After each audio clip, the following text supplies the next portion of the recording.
The town square was alive with dust and cruelty. At high noon, sunlight burned down on warped planks of the auction block, where a widow in black stood with her 4 children clinging to her skirts. The cicadas droned like a dirge, their endless hum the only mercy against the mutters and laughter rising from the gathered crowd. Ruth McKenna did not raise her eyes. Her hands were bound, not in iron but in humiliation. Her dress, once fine enough for Sundays, hung dull and faded, threadbare at the hem where her youngest had tugged too many times. Sweat ran from her temple into the corner of her mouth, tasting of salt and shame. The boys stood around her in a fragile ring of innocence. Samuel, the eldest of 14, tried to look defiant. His jaw clenched though his lip trembled. Thomas, 10, held his younger brother's hand, eyes darting like a rabbit ready to bolt. James, 8, pressed against Ruth's hip, and Jonah, only 6, buried his face in her skirts, refusing to look at the crowd that had gathered to measure their worth in silver. At the edge of the platform, Judge Harlan Pike cleared his throat. His voice boomed like an overseer at a hanging. "Here we have the widow McKenna and her young brood," he declared, waving his arm as though presenting cattle. "Debts unpaid. Husband dead. Property worthless. But fine set of hands for labor, a fine woman for keeping house." He paused for effect, letting the men chuckle, and for sturdy boys to raise or sell as one pleases. A ripple of laughter coursed through the square. Coins clinked. The smell of whiskey and horse sweat mingled in the air. Ruth closed her eyes. She had prayed the Lord might take her in her sleep the night before, spare her children this spectacle. But dawn had come like judgment, and here she stood, every whispered cruelty now spoken aloud. $5 for the lot, a man shouted. The first bid tossed like a stone at her pride. 6, another added, smirking. 7, someone else. The numbers rose slowly, cruelly, as if no one truly wanted them but enjoyed the sport of her shame. And then came the voice that froze Ruth's heart. "Split 'em up, sell the boys separate, fetch more that way." The crowd roared in approval. Even Judge Pike's lip curled in greedy thought. He eyed Samuel first, already imagining strong hands on a plow. Ruth broke. Her knees buckled as she clutched her sons close, tears streaming, her voice cracking against the square. "No, please, please, don't separate us. Take me, but leave them together. I beg you." The words fell into the dust, swallowed by laughter and jeers. And then silence. It was a kind of silence that feels heavier than thunder when something unseen shifts the air. From the far edge of the crowd, a man stepped forward, tall, shoulders broad beneath a weathered duster, hat pulled low so the sun cast his face in shadow. His boots struck the ground with rhythm that seemed to echo off the wooden storefronts. Dust swirled around him, as if even the earth parted at his approach. Elias Boone. He had been leaning against the livery wall moments before, arms folded, saying nothing, watching, a man who knew the weight of loneliness too well to join the jeering chorus, a man who had buried a wife and child and found no rest since. Now, his voice cut through the air like a rifle shot. "I'll buy the lot." The square went still. Judge Pike blinked, caught off guard. The whole lot?" Elias stepped closer, eyes fixed on the judge. His voice was quiet, but it carried. The woman, the boys, all of them, together. Gasps rippled through the onlookers. A murmur swelled. "Boone? What's he want with a widow? Ain't he been alone near 10 years? Crazy fool." Elias reached into his coat, pulled out a heavy leather pouch, and dropped it at Pike's feet. The jingle of coins rang louder than the auctioneer's hammer ever could. "That cover your debts?" he asked, though his tone left no room for argument. Judge Pike licked his lips, eyes glittering. "It'll do." He signaled the scribe to mark it down. The gavel fell once, twice, and the deal was sealed. Ruth's head snapped up, disbelief etched across her tear-stained face. Her heart thundered against her ribs. Bought, again bought. But this time not by a stranger's hunger or cruelty, but by a man whose gaze, when it finally met hers, did not sneer. Elias Boone did not smile. He did not gloat. He simply extended a roughened hand. Ruth stared at it, trembling. Behind her, Samuel stiffened, as if ready to fight this man as well. But Jonah, too young to know pride from mercy, reached first, his small, dirt-streaked fingers slipping into Elias's calloused palm. Elias tightened his hold, firm but gentle, lifting the boy down from the block. He guided him to the ground, then offered his hand again, this time to Ruth. Her breath caught. The crowd still watched, waiting for her to stumble, to show weakness. But in Elias's eyes she saw something different. Not pity, not possession. Something steadier. Something that said you're not cattle, not coin, not anymore. Slowly, as if the act itself defied the world, Ruth placed her hand in his. He helped her down, one step, then another, until her feet touched the dust of the square once more. Her other sons followed, silent shadows, their faces caught between suspicion and hope. The crowd parted as Elias led them forward, his tall frame a shield against the stairs, his stride unyielding. Ruth felt the weight of eyes on her back, but also the strange, unfamiliar shelter of another's strength. Behind them, Judge Pike pocketed the coins, already laughing again, but the sound was distant now, muted. For Ruth McKenna, the shame of the auction block still clung like smoke, but as she walked beside Elias Boone into blinding sun, something fragile and almost forgotten stirred within her. It was not freedom, not yet, but it was the first step toward it. The Boone homestead lay a half-day's ride from town, where the prairie rolled in the quiet hills and the sky stretched so wide it seemed to swallow sorrow whole.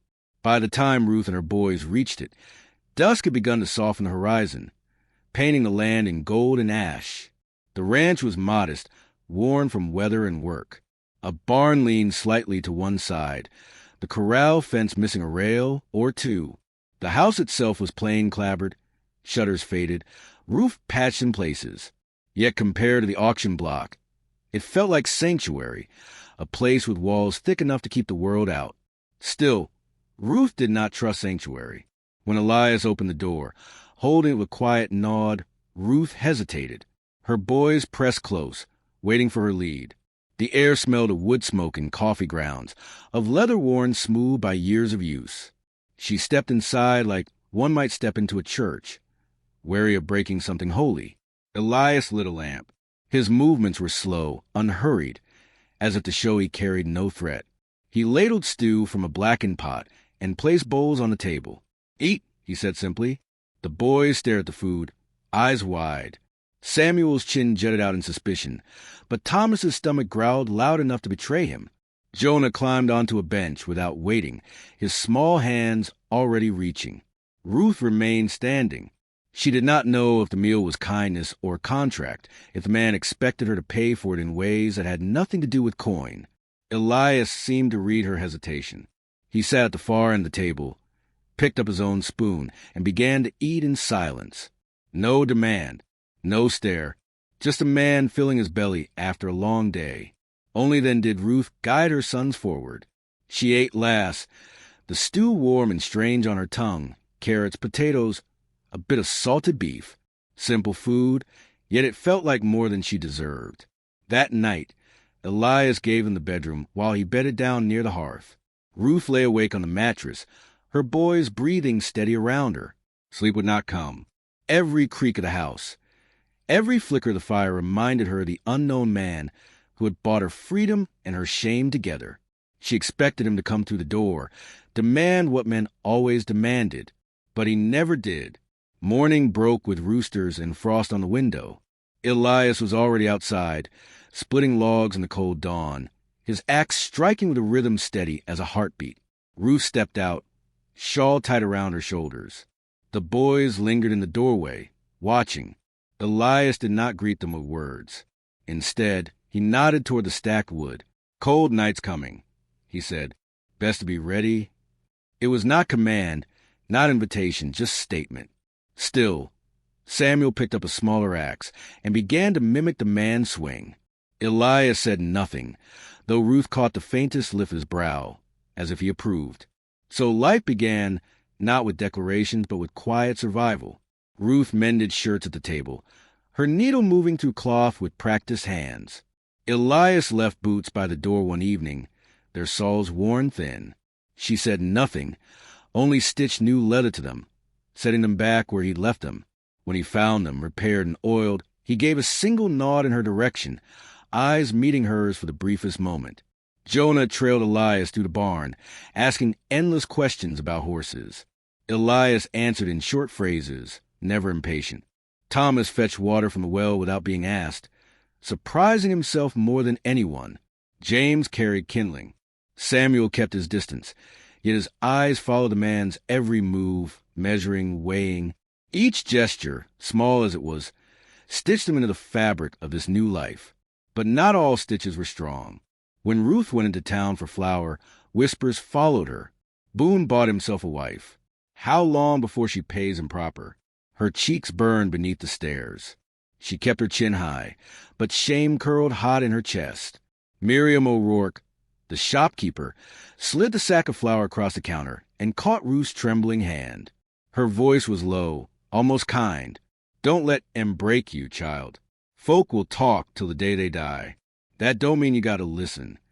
The words were a bomb, though fragile. Ruth carried them home like a secret flame. One evening, clouds gathered thick and dark. A storm rolled over the hills, wind whipping the barn doors wide. Ruth and Elias ran out together, the boys at the porch watching. Rain came in hard sheets, soaking through fabric and hair. A horse kicked in panic. Ruth grabbed its reins, boots sinking into mud, her shawl plastered to her shoulders. Elias moved beside her, steadying the animal with one strong hand, his other hand reaching to steady her. Her feet slipped, sending her stumbling into him. For a heartbeat, lightning lit his face, wet hair clinging to his brow, jaw set in concentration. She expected hardness in his touch, but his grip was sure, steady, almost gentle. And then, despite herself, laughter bubbled out of her. The absurdity of it, mud, rain, fear, and still standing. Elias looked at her, startled. His mouth twitched as if remembering how to smile. It was the first sound of joy that had broken from Ruth in months. When the storm passed, they stood side by side in the dripping silence, breathless. Something had shifted, quiet but undeniable. Yet hope was fragile, and the world never let it bloom unchallenged. 2 weeks later, Judge Harlan Pike rode out with 3 armed men. They came up the dirt road in the dark, lantern lights swaying, the sound of horses a warning drum. Elias was mending tack by the porch when he heard them. Ruth froze at the sight, her heart slamming against her ribs. The boys pressed behind her, wide-eyed. Pike's voice was slick as oil. Boone, that purchase you made wasn't lawful. The debts run deeper. You'll hand the woman and her brats back, or we'll take M. Ruth's knees went weak. She gripped Jonah's hand so tight he whimpered. Elias rose slowly, the lantern casting a shadow tall against the wall. He did not raise his voice. He simply said, "They're mine now, paid fair and full." But Pike only grinned, his hand resting on his pistol. "We'll see about that." The night air thickened, charged with the promise of violence. Ruth felt the world closing in again, the auction block returning in new form. Yet this time, something was different. Elias Boone did not step aside, and in his silence, she felt, for the first time in her life, that perhaps someone would stand. The night was thick with silence, the kind that presses against the skin, heavy as a burial shroud. Only the creak of saddle leather and the flicker of lanterns broke the stillness as Judge Harlan Pike and his men dismounted. Their boots sank into the dirt of Elias Boone's yard, each step deliberate, cruel. Ruth stood in the doorway of the house, her boys clinging to her skirts. Her breath came quick, shallow, heart pounding against her ribs like a trapped bird. She had seen this before. Men with guns, law twisted to suit their pockets. Only now, she had something left to lose. Pike's smile was wide and mean. "You got what's mine, Boone. Hand over the widow and her pups, and we'll leave your walls standing. Refuse, and I'll take more than what was bought." Elias Boone stood on the porch, the lantern's glow catching the hard lines of his face. He did not move toward his rifle leaning against the rail. Not yet. His voice, when it came, was steady as the earth. "I paid you in full. You had your silver. You got no claim here." Pike spat into the dirt. "You think coin ends it? Debt don't vanish with one purse. And a woman's worth more spread across many hands and tucked up in your shack. His men chuckled low, their laughter sharp as broken glass. Ruth's stomach turned. Shame burned her cheeks, but beneath it, something hotter, anger wild and trembling. Elias's gaze did not waver. I buried one family. I won't bury another. You'll not take them. The words settled over the yard like a vow. Ruth felt them in her bones, heavier than any sermon. Pike's smile faded. He jerked his chin, and two of his men fanned out, hands resting on their guns. The air snapped tight. Somewhere in the barn, a horse whinnied, catching the tension in its blood. Last chance, Boone, Pike drawled. Elias finally reached for his rifle. Not fast, not flashy, just deliberate. He chambered a round, the click loud in the quiet night. This is my land. These are my people. You step further, and you don't walk back. Time slowed. Ruth's breath caught. Samuel, the eldest, pressed forward, his young body trembling with both fear and something fierce. His hand brushed the shotgun mounted by the door. His eyes met Elias's the first time without defiance but with recognition. A silent teach me. Then the first shot rang out. A flash of muzzle. The sharp crack splitting the night. Dirt kicked near Elias's boot. He fired back, steady and precise, driving Pike's man scrambling for cover. Horses reared, lanterns swung wild. The yard erupted into chaos. Gunfire, shouting, the acrid sting of powder filling the air. Ruth yanked James and Jonah behind the heavy doorframe, shielding them with her body. Thomas clung to her arm, his face buried against her. But Samuel had taken the shotgun down, his small hands shaking as he braced it. Elias saw him, their eyes locked through smoke and shadow. He gave the boy a single nod. No words, permission and trust all at once. Samuel fired, the recoil nearly knocking him backward. But the shot cracked into the air, a warning that cut through the madness. Pike cursed, shouting orders. One of his men fell, grazed and cursing, retreating into the dark. The others faltered under the stubborn stand of one man, and a boy at his side. Then Elias stepped forward into the yard, his tall frame silhouetted by firelight. His rifle swung with certainty, each shot measured, not wasted. He fought not with rage, but with something steadier, resolve born of grief and the promise he would not break again. Pike, seeing the tide shift, snarled. He backed toward his horse, firing one last desperate round that clipped Elias across the shoulder, spinning him. Ruth screamed, rushing forward before sense could stop her. But Elias did not fall. He gritted his teeth, blood staining his shirt, and raised his rifle once more. His final shot split the night, striking the lantern in Pike's hand. Flame burst, glass shattering, fire licking at his coat. Pike howled, dropping the lantern, scrambling onto his horse with scorched hands. "Boone," he spat, voice ragged. "This ain't over." But he did not return. He and his men thundered off into the darkness, swallowed by the prairie night.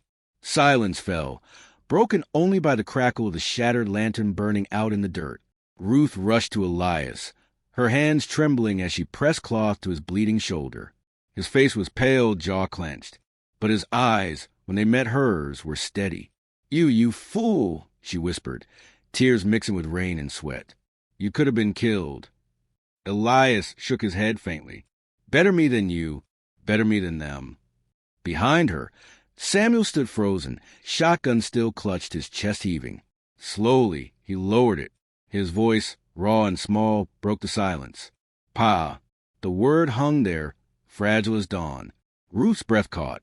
She looked at Elias, whose eyes softened in a way she had never seen. He swallowed hard, a man who thought himself too dry for tears, now blinking them back. He reached out, his rough hand clasping Samuel's shoulder, pulling him close. For the first time since the auction block, Ruth felt the weight in her chest ease. Not gone, but lighter. Dawn came slow and golden, spilling across the prairie, gilding the broken fence, the blood-stained earth, the weary faces within the Boone homestead. Ruth stepped outside, shawl wrapped tight, the sky vast above her. The wind carried the scent of wet earth and wood smoke, a promise of days yet to come. Her boys slept safe inside, and Elias, wounded but alive, rested by the hearth. She breathed deep, closed her eyes. The shame of the auction would never vanish fully, but here, on this patch of land, it had been met with something stronger. Not pity, not possession, but belonging. And as she looked east toward the rising sun, her voice carried soft, almost prayerful. Maybe that's all life is out here, dust and storms, cruelty and fire. But if a man like Elias Boone can stand against it, if a woman like me can rise from the block and find her feet again, then maybe no soul is beyond saving. The prairie stretched endless before her, wide enough for second chances. And in that dawn, Ruth McKenna knew they had not been bought. They had been claimed by grace.